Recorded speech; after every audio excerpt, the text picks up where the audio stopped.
Hello student, আজকে চলে এলাম ক্লাস 10 এর খুব ইম্পর্টেন্ট, যেটাতে সবাই ভয় পায়। যে ক্লাস 10 এর যে সকল ছাত্রছাত্রীরা আছে তারা সবাই যে বিষয়টা ভয় পায়, তাদেরকে একটাই কথা বলেছি, ভৌত বিজ্ঞানকে ভয় নয় বাবু, ভৌত বিজ্ঞানকে জয় করতে হবে। ঠিক আছে? তো সুতরাং ফিজিক্যাল সায়েন্সকে ভয় করার কোনো দরকার নেই, আমি আছি, তোমাদের শিখিয়ে দেবো কিভাবে ভৌত বিজ্ঞানকে জয় করতে হয়। কিন্তু তার আগে একটাই কথা বলবো, বাবু পড়তে হবে, যদি না পড়ো তাহলে ভৌত বিজ্ঞান কেন বাংলাকেও তুমি জয় করতে পারবে না। বদলাম কথাটা, এই ছিল আজকের প্রথম কথা। দ্বিতীয় কথা যেটাতে আসবো সেটা হচ্ছে, আমি তোমাদের ভৌত বিজ্ঞান সাজেশন আজকে দেবো। এই ভৌত বিজ্ঞান সাজেশনের সাথে সাথে তোমাদের কিভাবে ভৌত বিজ্ঞান পড়বে এবং কিভাবে পড়লে একটা ভালো রেজাল্ট হবে সেটা তোমাদের আজকে বলে দেবো। অবশ্যই এটা কিন্তু ফার্স্ট ইউনিট টেস্টের জন্য বলছি। যে সকল ছাত্রছাত্রীরা ফার্স্ট ইউনিট টেস্ট পরীক্ষা দিতে চলেছো এবং যাদের ভৌত বিজ্ঞানে কিছু হয়নি, চিন্তা করার দরকার নেই, এখনো তোমরা পারবে একটা ভালো রেজাল্ট করতে। তো চলো সেটাই দেখা যাক কিভাবে করা যায়। দেখো, আমি তোমাদের আজকে ক্লাস 10 ভৌত বিজ্ঞান সাজেশন 2025 ফার্স্ট ইউনিট টেস্টের জন্য নিয়ে চলে এলাম। তো সবার প্রথম যেটা বলবো, আজকে আমার ভিডিও হচ্ছে 25 তারিখ, ঠিক আছে? 25/3/2025। তোমরা এই 25 থেকে শুরু করো, 26, 27, 28, 29, 30, 31। দাদা 1 তারিখ 2 তারিখ কি ম্যাক্সিমাম স্কুলে 2 তারিখ দিয়ে পরীক্ষা। তো সুতরাং 31 তারিখ অবধি তোমরা আমার এই যেভাবে তোমাদের বলছি সেভাবে করো। 1 তারিখে তোমাদের 2 তারিখে যে পরীক্ষা তার সেই সাবজেক্ট পড়বে। তো সুতরাং 31 তারিখ পর্যন্ত তোমরা যদি ভালো করে পড়ো, এই এক সপ্তাহ তোমরা, আমি তোমাদের গ্যারান্টি দিলাম, ভৌত বিজ্ঞানকে তোমরা জয় করতে পেরে যাবে। ফার্স্ট ইউনিট টেস্টে তোমরা ভালো স্কোর করতে পারবে, গ্যারান্টি রইলো। হ্যাঁ, অবশ্যই সাজেশনে দেওয়া কোশ্চেনগুলো একটাও মিস করবে না, খুব ভালো করে মন দিয়ে পড়বে, বুঝে পড়বে। ঠিক আছে? ভৌত বিজ্ঞানে কিন্তু কোনো বড় কোশ্চেন আসে না, ওই 1, 2 আর খুব জোর 3, তো অত চাপ নেওয়ার কোনো ব্যাপার নেই। ঠিক আছে? তো চলে আসবো।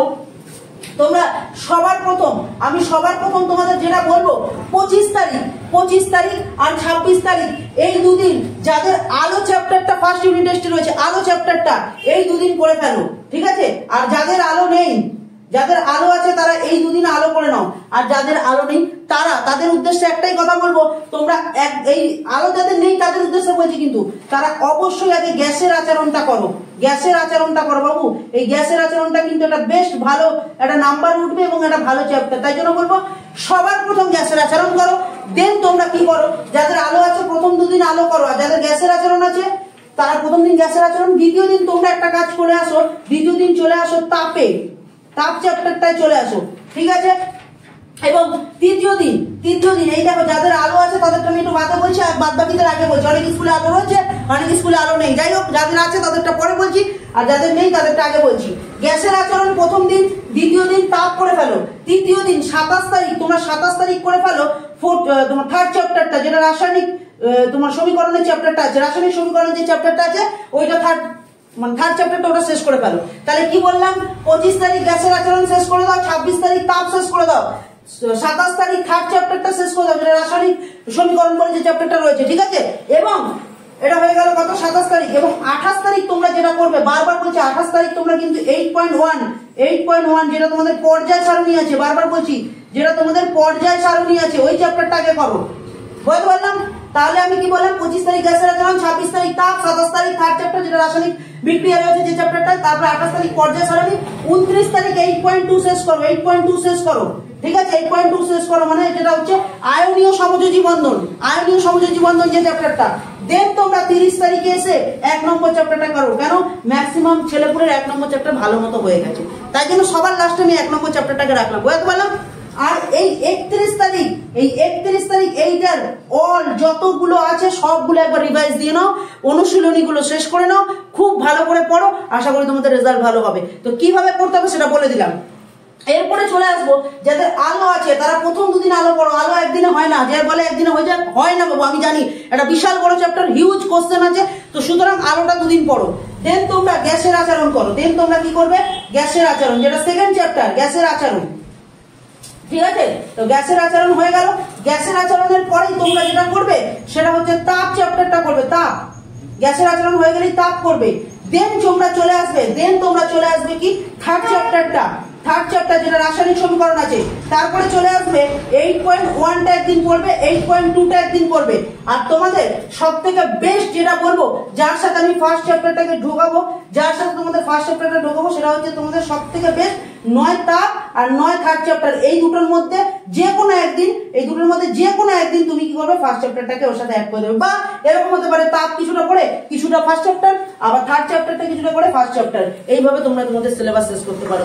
আমি একটাই কথা বলবো, আমার সাজেশনে দেওয়া কোশ্চেনগুলো তোমরা পড়ে যাও ফার্স্ট ইউনিট টেস্টে, নো চিন্তা, গ্যারান্টি, আমি গ্যারান্টি রইলাম। হ্যাঁ অবশ্যই একটু বইটাও ফুটিয়ে পড়ো, যাদের স্কুলে একটু কোশ্চেন টাফ হয় তাদের জন্য বলছি। আর একটা কথা বলে দিচ্ছি, সবার প্রথম এই কথাটা আগে ফলো করো। স্কুলে যদি কোনো স্যার ম্যাম, তোমরা যে স্কুলের স্যার ম্যাম যে ক্লাসগুলো করায় তারা যে সাজেশনটা দিয়েছে ওকে আগে ফার্স্ট ফলো করো, ওই যে সাজেশনটা ওটা ফার্স্ট ফলো করো, দেন আমার সাজেশন করো। কারণ স্কুলের স্যার ম্যাম কোশ্চেন করবে, তো তারা তাদের কোশ্চেনগুলোই কিন্তু যেগুলো তোমাদের পড়িয়েছে বা দিয়েছে বা যে সাজেশনগুলো দিয়েছে ওখান থেকেই করবে, বুঝতে পারলাম? তো এই ছিল আজকে আমাদের রোড ম্যাপ, কিভাবে তোমরা তোমাদের এগোবে তোমরা সেটাও আমি তোমাদের বলে দিলাম, কিভাবে পড়বে। প্রত্যেকদিন ফিজিক্যাল সায়েন্স 2 ঘন্টা পড়ো, ফার্স্ট ইউনিট টেস্টে এখনো ভালো রেজাল্ট করতে পারবে। ঠিক আছে, এই পর্যন্তই বলবো, আর বেশি কথা বাড়াবো না। এবার ডাইরেক্ট আমরা চলে আসবো সাজেশনে। অবশ্যই সাজেশনটা কিন্তু আমি বোর্ডে দেখাচ্ছি না, আমি তোমাদের সুন্দর করে পিডিএফ বার করেছি এবং প্রত্যেকটা পিডিএফ এ সুন্দর করে কোশ্চেনগুলো করা আছে চ্যাপ্টার ওয়াইজ, আমি তোমাদের দিচ্ছি, তোমরা ভালো করে দেখো। চলো চলে এলাম ক্লাস 10 ভৌতবিজ্ঞান প্রথম পর্যায়ক্রমিক পরীক্ষার সাজেশন নিয়ে।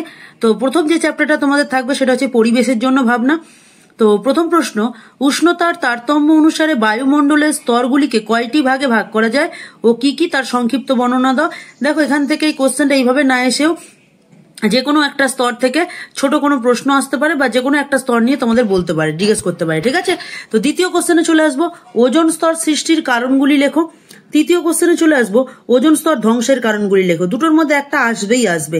ওজোন স্তর ধ্বংসে NO2 ও CFC যৌগগুলির ভূমিকা লেখো। তার পরবর্তী কোশ্চেনে চলে আসলাম, গ্লোবাল ওয়ার্মিং সৃষ্টির কারণগুলি লেখো। তার পরবর্তী প্রশ্নে চলে আসবো, বিশ্ব উষ্ণায়ন প্রতিকারের সম্ভাব্য উপায়গুলি লেখো। তার পরবর্তী কোশ্চেন, বায়োমাস কাকে বলে, খুব ইম্পর্টেন্ট, প্রচুর বার পরীক্ষায় আসে স্কুলগুলোতে। এরপরে যে ইম্পর্টেন্ট কোশ্চেন, ক্ষুব্ধমণ্ডল ও শান্তমণ্ডল কোন স্তরকে বলা হয় এবং কেন বলা হয়। এই কোশ্চেন তোমরা মাধ্যমিকে প্রচুর বার দেখেছো এবং প্রচুর স্কুলে যারা প্রথম ইউনিট টেস্ট এবং সেকেন্ড ইউনিট টেস্টে এই কোশ্চেনগুলো থাকে। চলে আসবো তার পরবর্তী কোশ্চেনে, জ্বালানির তাপন মূল্য কাকে বলে। বিভিন্ন জ্বালানির তাপন মূল্যগুলি লেখো। তোমাদের বইতে দেখবে পেয়ে যাবে এই অ্যান্সারগুলো, এই কোশ্চেনের অ্যান্সারগুলো তোমরা পেয়ে যাবে। জীবাশ্ম জ্বালানি সংরক্ষণের প্রয়োজনীয়তা লেখো। পরবর্তী কোশ্চেন, স্থিতিশীল উন্নয়ন কি, স্থিতিশীল উন্নয়নের প্রধান লক্ষ্যগুলি লেখো। তার পরবর্তী কোশ্চেন, মিথেন হাইড্রেট বা আগুনে বরফ বা ফায়ার আইস কাকে বলে। দেখো যেভাবেই হোক তোমাদের আসতে পারে, মিথেন হাইড্রেট আসতে পারে, আগুনে বরফ আসতে পারে বা ফায়ার আইস আসতে পারে, যে কোনো একটা ভাবে তোমাদের দিতে পারে। তারপরে একই উত্তর হবে। তারপরে কোশ্চেন, বায়োগ্যাস প্ল্যান্ট কি। তার পরবর্তী কোশ্চেন, বায়োমাস কি, এর ব্যবহার লেখো। তার পরবর্তী কোশ্চেন, বায়ুর শীতলতম স্তর কোনটি। তার পরবর্তী প্রশ্ন, কৃত্রিম উপগ্রহ চলাচল করে কোন স্তর দিয়ে। দেন পরবর্তী কোশ্চেন, মেরুজ্যোতি দেখা যায় কোন স্তরে। পরবর্তী কোশ্চেন, রেডিও তরঙ্গ প্রতিফলিত হয় কোন স্তর দিয়ে। দেন পরবর্তী কোশ্চেন, ওজোন স্তর ঘনত্ব মাপায় কোন এককে। তারপরের কোশ্চেন, কোন রশ্মি গ্রিন হাউস এফেক্টের জন্য দায়ী। তারপরে প্রশ্ন, বায়োগ্যাস কি, বায়োগ্যাসের মূল উপাদান কি। তার পরবর্তী কোশ্চেন, একটি তরল ও একটি কঠিন জীবাশ্ম জ্বালানির নাম লেখো। খুব ইম্পর্টেন্ট কোশ্চেন কিন্তু এটা। পরবর্তী কোশ্চেন, CBM কি, সুইট গ্যাস কাকে বলে। পরবর্তী কোশ্চেন, প্রধান গ্রিন হাউস গ্যাস কোনটি। এবং লাস্ট কোশ্চেন, ফায়ার আইস কি। এই ছিল আমাদের প্রথম চ্যাপ্টারের কোশ্চেন। একবার ভালো করে একবার দেখে নাও তোমরা, দরকার পড়লে ভিডিওটা একবার ব্যাক করে করে দেখে নিও। ঠিক আছে, ভিডিওটা একবার ব্যাক করে করে দেখে নিও। তো এই কোশ্চেনগুলো একটু বেশিই দিলাম, কেন ফার্স্ট চ্যাপ্টার থেকে শর্ট কোশ্চেন আসবে, আর শর্ট কোশ্চেন তোমরা জানো বেছে পড়া যায় না, পুরো বই ভালো করে পড়তে হয়। তো এই কটা যে কোশ্চেন তুলে এনেছি, এই কটা কোশ্চেন তোমরা যদি ভালো করে পড়ো, ফার্স্ট চ্যাপ্টারে একটা প্রশ্ন তোমার পরীক্ষায় আটকাবে না, এটা আমার গ্যারান্টি রইল। চলে আসবো দ্বিতীয় চ্যাপ্টারে। চলে এলাম দ্বিতীয় চ্যাপ্টার, গ্যাসের আচরণ। খুব ইম্পর্টেন্ট একটা চ্যাপ্টার।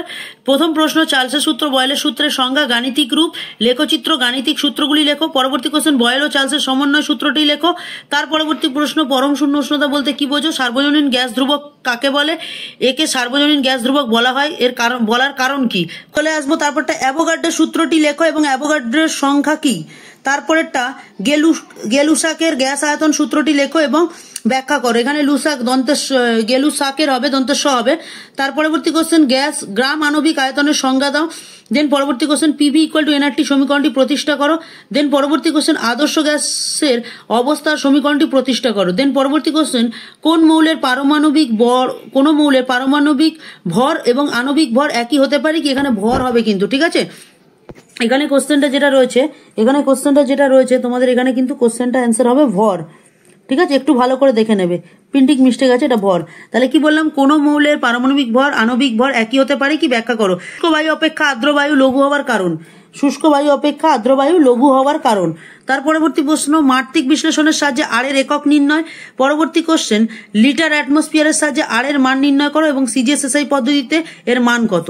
তারপরে তোমাদের গাণিতিক সমাধান কিছু আসবে এই চ্যাপ্টার থেকে, চার্লসের সূত্র, বয়েলের সূত্র, চার্লস ও বয়েলের সমন্বয় সূত্র, আদর্শ গ্যাস সমীকরণ। এইগুলো তোমরা একটু বই থেকে দেখে নেবে, বইয়ের অনুশীলনীতে বা বইয়ে যেগুলো দেওয়া রয়েছে ওগুলো থেকেই তোমরা কমন পেয়ে যাবে। পরবর্তী কোশ্চেন, বাস্তব গ্যাস ও আদর্শ গ্যাসের মধ্যে পার্থক্য লেখো। তার পরবর্তী কোশ্চেন, আবদ্ধ বায়ুর চাপ মাপার যন্ত্রের নাম লেখো। তারপরে প্রশ্ন, এই দুটো প্রশ্ন খুব ইম্পর্টেন্ট, বহুবার পরীক্ষায় তোমরা দেখেছো হয়তো। সমুদ্র তলদেশ থেকে বুদবুদ ওপরে আসলে তা আয়তনে বৃদ্ধি পায় কেন, এটি বয়েলের সূত্র প্রযোজ্য কি? পরবর্তী কোশ্চেন, বেলুনের ভেতর বাতাস প্রবেশ করলে বেলুন চাপ ও আয়তন উভয় বৃদ্ধি পায়, এক্ষেত্রে কি বয়েলের সূত্র প্রযোজ্য? তার পরবর্তী কোশ্চেনে চলে আসবো, তাপমাত্রা কোন স্কেলে তাপমাত্রা ঋণাত্মক হয় না, তাপমাত্রা কোন স্কেলে তাপমাত্রা ঋণাত্মক হয় না। পরবর্তী কোশ্চেন, এটা একটা শর্ট কোশ্চেন ছিল। তার পরবর্তী কোশ্চেন, কোন অবস্থায় বাস্তব গ্যাস আদর্শ গ্যাসের মতো আচরণ করে। ঠিক আছে, এই ছিল আমাদের দ্বিতীয় চ্যাপ্টারের কোশ্চেন। ঠিক আছে, এখান থেকে কিছু কোশ্চেন মানে বেশি দিয়েছি, কারণ দেওয়ার একটাই অর্থ, তোমাদের এটা ফাইনালের জন্য প্রিপারেশন হয়ে যাবে এবং ফার্স্ট ইউনিট টেস্টে কোনো স্কুল এই কটা কোশ্চেনের বাইরে দেবেই না, এটা আমার গ্যারান্টি রইল। তোমরা ভালো করে যাও, আর অবশ্যই ভালো লাগলে চ্যানেলটাকে লাইক করে দিও, সাবস্ক্রাইব করে দিও, আর বন্ধুদের মধ্যে শেয়ার করে দিও। চলে এলাম পরবর্তী অধ্যায়, তাপ। এখান থেকে বেশি প্রশ্ন আসে না, হাতে গোনা কয়েকটা প্রশ্ন আসে, সেই প্রশ্নগুলোই এনেছি। দৈনন্দিন জীবনে কঠিন ও গ্যাসীয় তরলের প্রসারণের উদাহরণ দাও। দ্বিধাতব পাত কাকে বলে, এর ব্যবহার লেখো। পরবর্তী কোশ্চেন, কঠিনের দৈর্ঘ্য, ক্ষেত্র, আয়তন, প্রসারণ গুণাঙ্কের সংজ্ঞা লেখো। এর পরবর্তী প্রশ্নটা তোমাদের আসবে, হয়তো এটা পিতল আছে, হয়তো অন্য কিছু দিয়ে আসতে পারে, লোহা, তামা, যে কোনো কিছু দিয়ে আসতে পারে, তবে উত্তর একই হবে, খালি পিতলের জায়গায় তামা লিখতে হবে। পিতলের দৈর্ঘ্য প্রসারণ গুণাঙ্ক 1 × 10⁻⁻6 এবং k⁻⁻6, যেটাকে ইনভার্স বলা হয়। ইনভার্স -6 বলতে কি বোঝায়? তার পরবর্তী প্রশ্ন, তরলের আপাত প্রসারণ গুণাঙ্ক ও প্রকৃত প্রসারণ গুণাঙ্কের সংজ্ঞা লেখো। তার পরবর্তী প্রশ্ন, গ্যাসের আয়তন প্রসারণ গুণাঙ্কের সূত্রটি। তার পরবর্তী প্রশ্ন, তাপ পরিবাহিতাঙ্ক কাকে বলে। দেন নেক্সট প্রশ্ন, তাপ পরিবহন ও তড়িৎ পরিবহনের মধ্যে পার্থক্য লেখো, এদের সিজিএস ও এসআই একক লেখো। নেক্সট কোশ্চেন, তাপ প্রসারণ গুণাঙ্ক কাকে বলে, এর একক ও মাত্রা লেখো। তার পরবর্তী প্রশ্ন, কোন ধাতু এবং কোন অধাতু তাপ পরিবাহিতাঙ্ক সবচেয়ে বেশি। তারপরে প্রশ্ন, তাপ প্রসারণ গুণাঙ্ক কাকে বলে, এর একক মাত্রা লেখো। পরবর্তী কোশ্চেন, কোন ধাতু এবং কোনটি অধাতু তাপ পরিবাহিতাঙ্ক সব থেকে বেশি, কোন ধাতু অধাতু তাপ পরিবাহিতাঙ্ক সবচেয়ে বেশি। দেন পরবর্তী কোশ্চেন, তাপ ও তড়িৎদ্বারের মধ্যে দুটি পার্থক্য লেখো। তাপ ও তড়িৎদ্বারের মধ্যে দুটি পার্থক্য লেখো। নেক্সট আমরা চলে আসবো আলো চ্যাপ্টারে। চলে এলাম আলো চ্যাপ্টারে। অবতল দর্পণের ক্ষেত্রে ফোকাস দূরত্ব ও বক্রতা ব্যাসার্ধের মধ্যে সম্পর্ক নির্ণয় করো। খুব ইম্পর্টেন্ট কিন্তু এই চ্যাপ্টারের এই কোশ্চেনটা। ঠিক আছে, আর এইখানে চ্যাপ্টারটা কিন্তু খুব ভালো করে পড়তে হবে, তাহলে কিন্তু কোশ্চেন কমন পাবে। দেন চলে আসবো, একটি আলোক রশ্মি যদি প্রিজমের মধ্যে দিয়ে নির্গত হয়, দেখাও যে চ্যুতি কোণের মান কত হবে। আয়তকার কাচ ফলকের প্রতিসরণের ফলে আলোক রশ্মির চ্যুতি হয় না কেন, তা ব্যাখ্যা করো। গাড়ির ভিউ ফাইন্ডার হিসেবে কোন দর্পণ ব্যবহার করা হয় এবং কেন। চলে আসবো পরের কোশ্চেন, গাড়ির হেডলাইটে কোন ধরনের দর্পণ ব্যবহার করা হয় এবং কেন। এই দুটো কোশ্চেন পরপর যেটা বললাম, তারা এটা কিন্তু গোলায়, একটু ভালো করে দেখে পড়বে। পরের কোশ্চেন, দিনের বেলায় পৃথিবীর আকাশ নীল দেখায় কেন।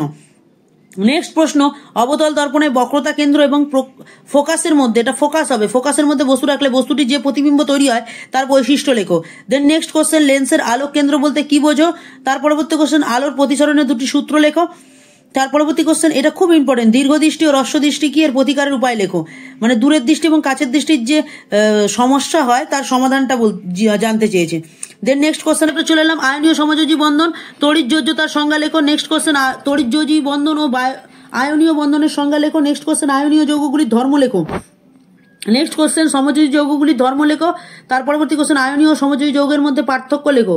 তারপরে প্রশ্ন, সমযোজ্যতার সংজ্ঞা লেখো। তারপরে প্রশ্ন, সমযোজী বন্ধনের সংজ্ঞা লেখো। তারপরের কোশ্চেন খুব ইম্পর্টেন্ট, অষ্টক সূত্র, দ্বৈত সূত্র কি। দেন নেক্সট কোশ্চেন, সংকেত ভর কি, আয়নীয় যৌগগুলোর ক্ষেত্রে আণবিক ভরের পরিবর্তে সংকেত ভর কথাটি ব্যবহার করা হয় কেন। তারপরে NaCl এর গলনাঙ্ক গ্লুকোজ বা চিনি তার তুলনায় বেশি কেন। Ca ও Ca+2 এর মধ্যে কোনটি বেশি সুস্থিত। লুইস ডট গঠন করো। এই যেগুলো দিয়েছি, CO2, H2O, NH3, CFCA3, MgO, এগুলো সমস্ত কিছু তোমরা লুইস ডট গঠন করবে। দেন পরবর্তী কোশ্চেন, তড়িৎযোজী যৌগগুলির গলনাঙ্ক ও স্ফুটনাঙ্ক বেশি হয় কেন। পরবর্তী কোশ্চেন, সমযোজী ও তড়িৎযোজী যৌগের বৈশিষ্ট্য লেখো।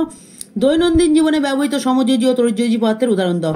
ঠিক আছে, এই ছিল কোশ্চেন। ভালো করে একবার দেখে নেবে ভিডিওটা, দরকার পড়লে ভিডিওটা বারবার ব্যাক করে দেখে নেবে। আর হ্যাঁ, 2-4টে জায়গায় প্রিন্টিং মিস্টেক আছে, এগুলো একটু খেয়াল করে নেবে। আমি কিন্তু বারবার করে যেগুলো প্রিন্টিং মিস্টেক আছে সেগুলো বারবার করে বলে দিলাম।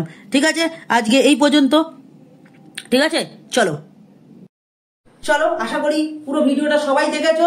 তো যদি উপকৃত হও তাহলে বন্ধুদের মধ্যে শেয়ার করো, সাবস্ক্রাইব করো, কমেন্ট করো, আর ভালো লাগলে প্রচুর প্রচুর শেয়ার চাই কিন্তু। ঠিক আছে, আজকের ভিডিও এই পর্যন্তই। দেখা হচ্ছে নতুন কোনো ভিডিওর সাথে। আমার কিন্তু ক্লাস 10-এর ম্যাথের সাজেশনের ভিডিও চলে এসেছে, লাইফ সায়েন্সের ছবির ভিডিও চলে এসেছে, অনেক কিছু এসে গেছে। তোমরা কিন্তু মিস করো না, চ্যানেলটাকে সাবস্ক্রাইব করো এবং চ্যানেলের ভিডিওগুলো দেখতে থাকো। ঠিক আছে, আর আমি নেক্সট ইউনিট টেস্ট থেকে একটা বাম্পার কিছু নিয়ে আসছি তোমাদের জন্য। আর উইক স্টুডেন্টদের কথা মাথায় রেখে আমি একটা সিরিজ চালু করতে চলেছি, সেটা সারপ্রাইজ। এখন কিচ্ছু বলবো না, দেখা হচ্ছে নতুন কোনো ভিডিওর সাথে। চলো, টাটা।